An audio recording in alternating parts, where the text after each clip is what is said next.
I were to answer the question, what makes trad climbing in the UK so special? Unfortunately, it's not that simple.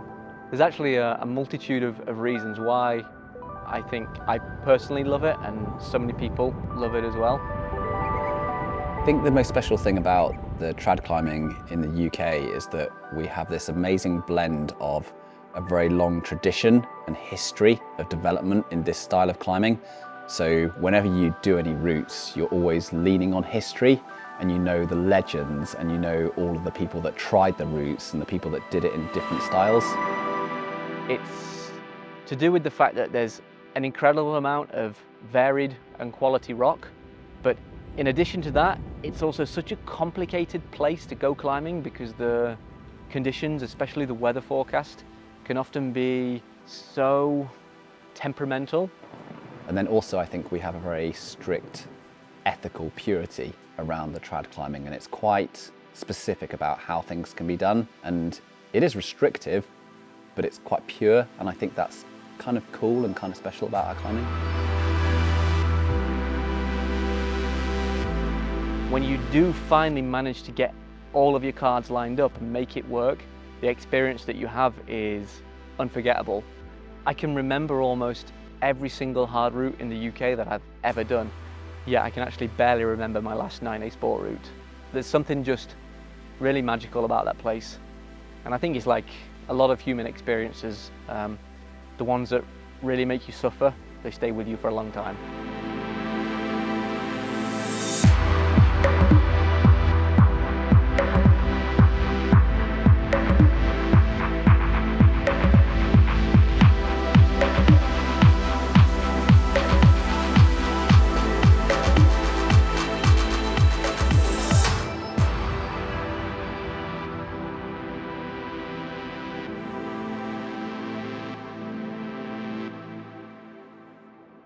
So the idea of this trip was a little bit different compared to the trips I normally do. So I didn't have like a specific route in mind that I wanted to try, but the goal was just to come to the UK and basically see different places, sample different routes, and really try to get a glimpse of the trad climbing here, because I think it's something really special, at least for me as European, let's say. It's something I've always wondered about.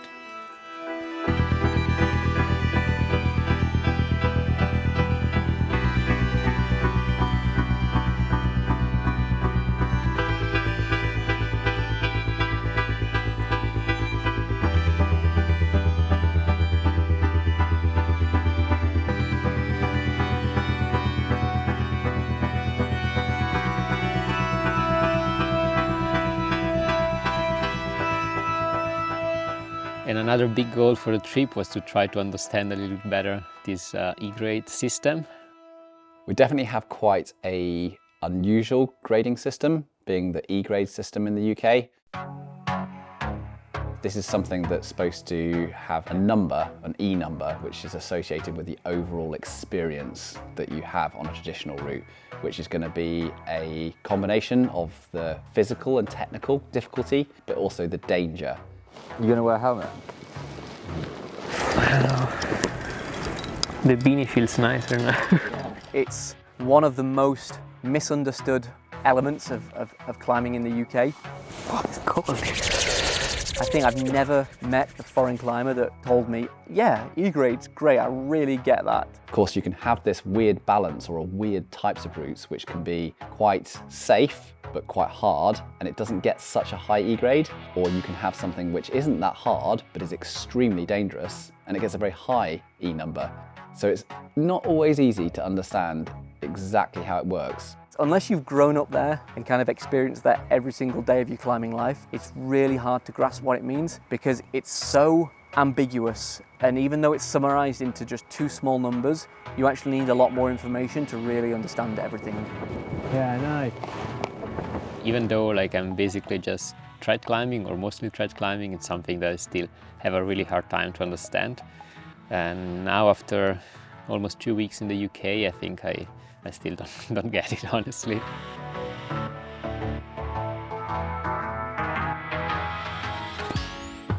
Yeah, it's really strange.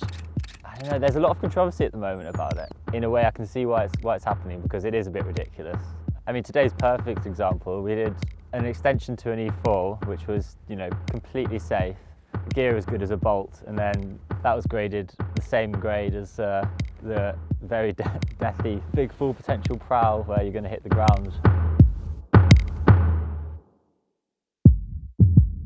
Next to each other, one was this really bold like compression arête with basically no gear, and the other one just to the right of it was this really safe and not much harder, honestly, like face climb. And I don't know why, but they both get the same grade, so it's something really hard to understand for me. Yeah, you're not going to know what you're getting into, really, a lot of the time. You get the tech grade, which tells you how hard it's going to be, but even then it can be way off as well. So yeah, it's definitely strange, but I think it has character to it. I like it. And it's also nice that no one else understands it. But what I think is really interesting as a climber is that one route gets basically the same grade as another one, but requires a completely different approach. Because on one you can just go for it like ground up without thinking too much about it, and on the other one you have really to think about the possible consequences, and it's a completely different experience, which is something I think really cool in trad climbing. It's definitely the thing that motivates me the most about like this discipline.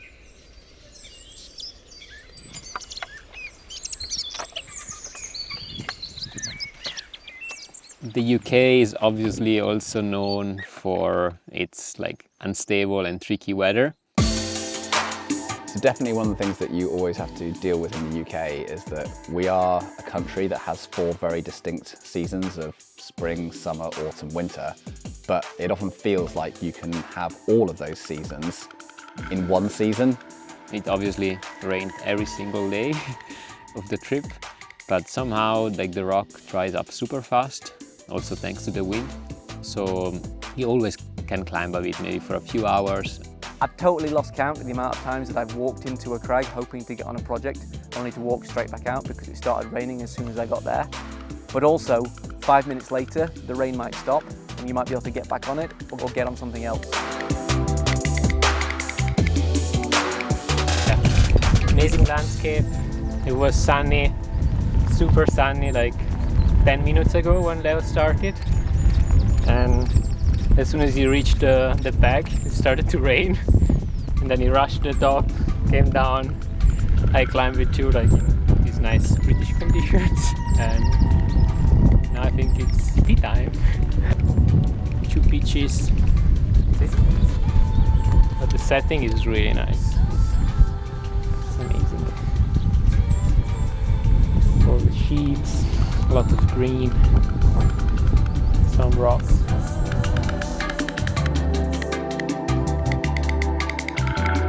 Another interesting thing about this trip is that we got to sample not only different styles of climbing, but also different types of rock. So we started in lakes, obviously, and then we came to Sheffield, and just around here, within like 30 minutes drive, you can climb obviously on the grit, and then even on limestone. We went one day to this crag in the Dovedales called Ilham Rock. It's basically this perfect limestone pillar which just sticks out in a nice valley. The climbing there is completely different. It's something I'm more used to. It's just like steep, bumpy climbing. The gear felt better to me. You have like more placement.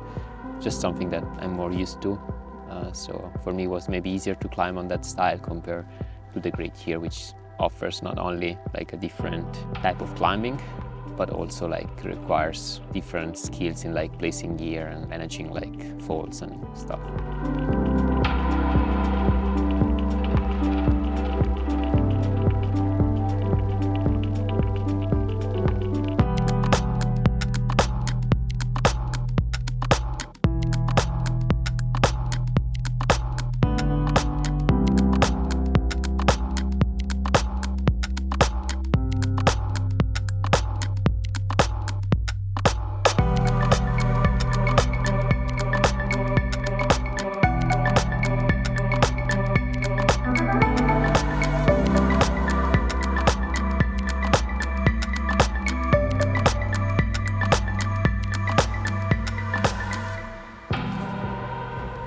Really cool. Come on. Come on. Nice. Come on.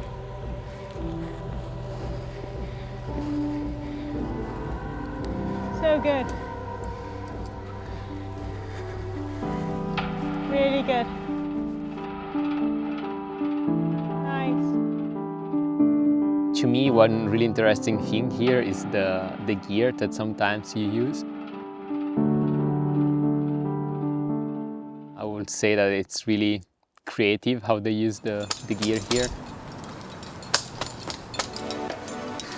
Like for example, in the lakes we climbed this route just on hooks, and which is something that normally at home I don't really think about, and normally don't bring hooks when I go trad climbing at home.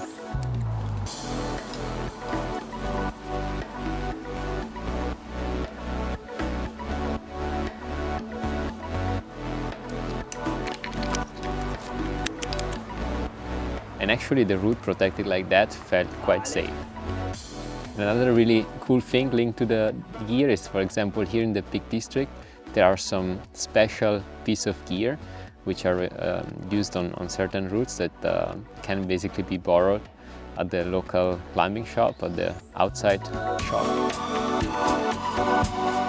Yeah, so we also have in some of the local climbing shops specific pieces of equipment or protection for the trad routes here, because there will be a certain hole or slot in the rock that you can't place a friend or a nut or an RP or anything like that, and so you have to slide a piece of hand fabricated metal into this slot, and maybe you have to pack it with a bit of cardboard and tape, and it's there specifically for that route, but it becomes a community item that everyone can use and borrow for that route. So often the logical place for this is the local climbing shop. That way. I think that's the craziest piece of gear that I've ever seen. And that's really nice because people go there to visit and to borrow, and then they share their stories about their ascents and their repeats or their trials, and that's really cool. So last update, that was an unexpected send of partisan shot post break of the break. One more hold broke off recently. Yeah, I tried a little bit the last days alone on a static line.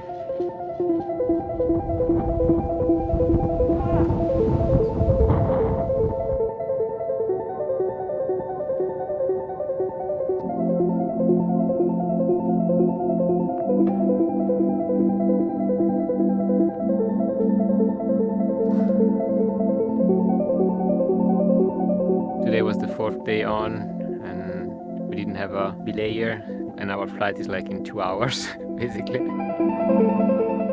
So it was not the plan to give it a go, but Andrea, like the multitask guy, belayed me, filmed and everything, and I decided to go.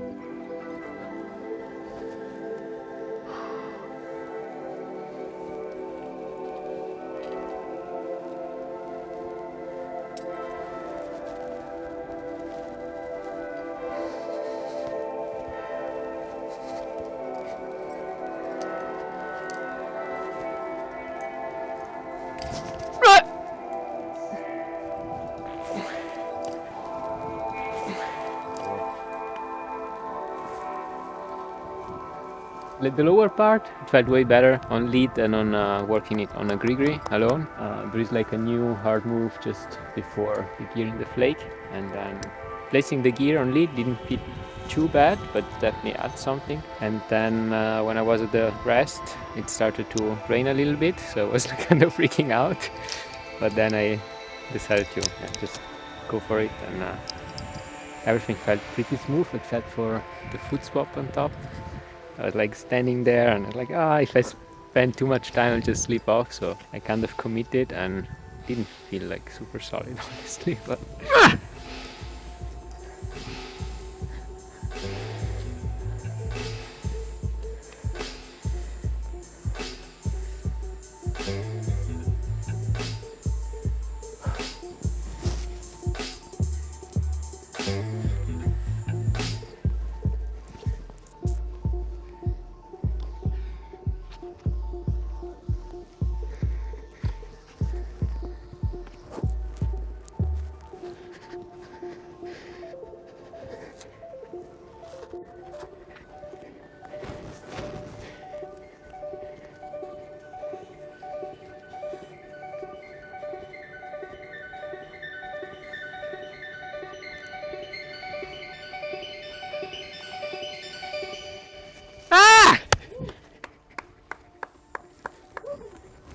everything turned out well.